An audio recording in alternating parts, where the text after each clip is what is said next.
você, bom dia, boa tarde, boa noite. Mais uma dica aí sobre física. Vou falar um pouco mais dos conceitos da física teórica. A física é a compreensão da natureza. A compreensão da natureza, em especial durante os primórdios da civilização, foi fortemente impulsionada pelas necessidades materiais e sociais do homem. Dada a escassez de informações da época, o que faremos a seguir é oferecer nossa própria visão de como teria sido despertada a curiosidade pelo desenvolvimento de objetos ou ideias mais abstratos do que oferecidas pela própria natureza na época. Lembramos, né, que naquela época tudo era feito uma ciência única, conhecida hoje como filosofia. Uma ilustração possível que aconteceu na região da Mesopotâmia, entre o rio Eufrates e o rio Tigre, devido à fertilidade da região entre esses rios, foram surgindo pequenas aldeias às suas margens, e o homem começou a deixar de ser nômade, ou seja, ficar se deslocando entre os lugares, e com isso fixou num lugar, exigindo assim uma compensação social. E em primeiro lugar foi preciso aprender a plantar e a criar rebanhos para inventariar seus bens e memórias. Também deixou de ser eficiente, levando à invenção de símbolos gravados em blocos de barro, que representam os bens tanto em qualidade tanto em quantidade. Essa cidade concreta deu origem à escrita cuneiforme.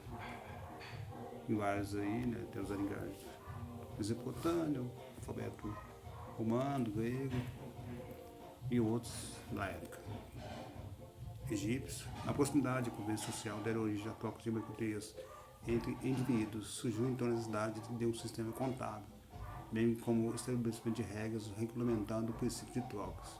Se um dono de um rebanho quisesse adquirir 2 bois, teria que dar certa quantidade de ovelhas. Um boi muito grande, o outro equivalia a quantos bois magros. Eram questões, né? E chegar a um bom senso.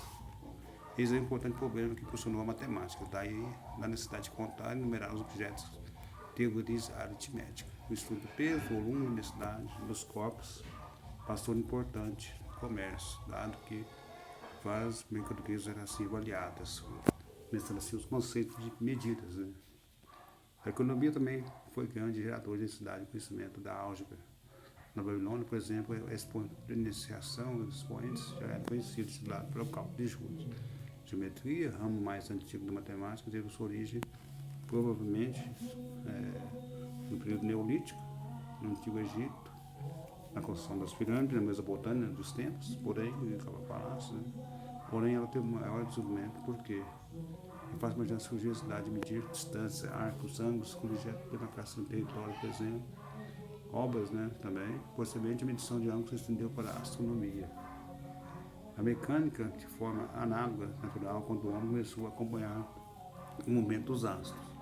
Inclusive, do ponto de vista social, começavam a ficar importante estabelecer o contagem do tempo, o dia, a noite, o calor, inverno, frio, calor, verão, enchentes, mares, secas, as fases lunares, as estações que se repetiam, que se repetem, né, ainda regularmente, e acabam por fazer parte do cotidiano coletivo. Surgiu assim, aos poucos, a necessidade de se elaborar um calendário que disciplinasse não somente o trabalho coletivo como semeadura, colheita, estocagem dos alimentos, mas também a realização das atividades religiosas e lúdicas.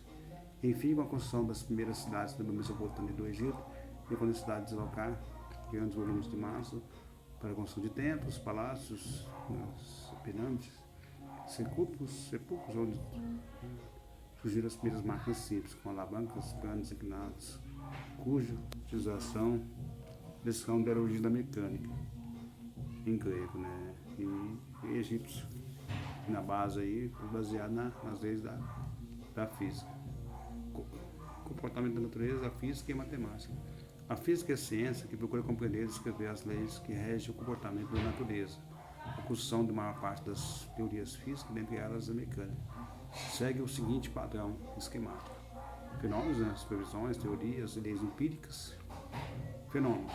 A maior parte dos fenômenos caracterizados pela mecânica newtoniana é visível ao olho nu. É assim que o homem começou a viver no grupamento de observação sistemática de alguns fenômenos, como discutindo, foi essencial para a sobrevivência do grupo. Mais tarde, Uma curiosidade sobre os planetas, as órbitas, levou Tycho Brahe a deslocar de muitas postas a fazer um mapa do movimento em todos os corpos celestes que conseguiu observar com seu telescópio. Esse instrumento perfeccionista, meticuloso, seus números refere à posição do objeto celeste que tinha uma incrível precisão, no entanto, apenas pelo aparato experimental. No que se refere, por exemplo, à órbita de Marte, a pressão angular era de 1 grau, que quer dizer que até esse limite, uma descrição teórica da expressão deve ser condizente com esses dados. Vamos falar agora leis empíricas, devido a esses problemas políticos religiosos da época, né? John Kennedy foi obrigado a deixar a Itália e recebeu um auxílio particular com Tycho Brahe, na discussão analítica da órbita de Marte.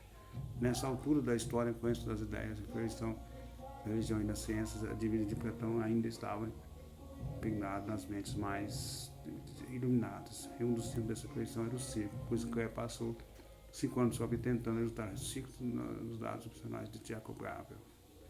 Mas dentro da precisão dos dados é impossível ter certo grau de precisão. Os algoritmos que utilizavam essa obra eram todos significativos, de modo que devemos oferecer a curva de Kepler. Após 5 anos tentando a perfeição, Kepler descobriu, muito por causa da crença dos dados do colégio, que as obras eram elípticas, não circulares, né? Perfeitas. Contudo, o Sol, num dos focos, de repente, naquela miragem de luz obtida por Tycho Brahe, começou a se indicar, em torno de algumas leis, a órbita de todos os planetas se dá num plano. Os planetas percorrem áreas iguais a partir do Sol até o planeta em movimento, em intervalo de tempos iguais e, por último, uma relação universal entre o semi-eixo maior de órbita e os períodos da mesma. Como diz então, Kepler conseguiu reduzir os contáveis pontos observados por Tycho Brahe até as leis empíricas rigorosamente obedecidas, como se a física fosse algo real, né? Ideal, e por ele não foi visto que não é. E porque isso ainda não é uma teoria, porque falta descobrir o que é a causa fundamental que provoca esse comportamento regular no movimento dos planetas. Só isso iria acontecer mais tarde, através do trabalho de Isaac Newton. A seguir, próximo tópico, a gente fala sobre teoria, a teoria de Newton e outras. Valeu?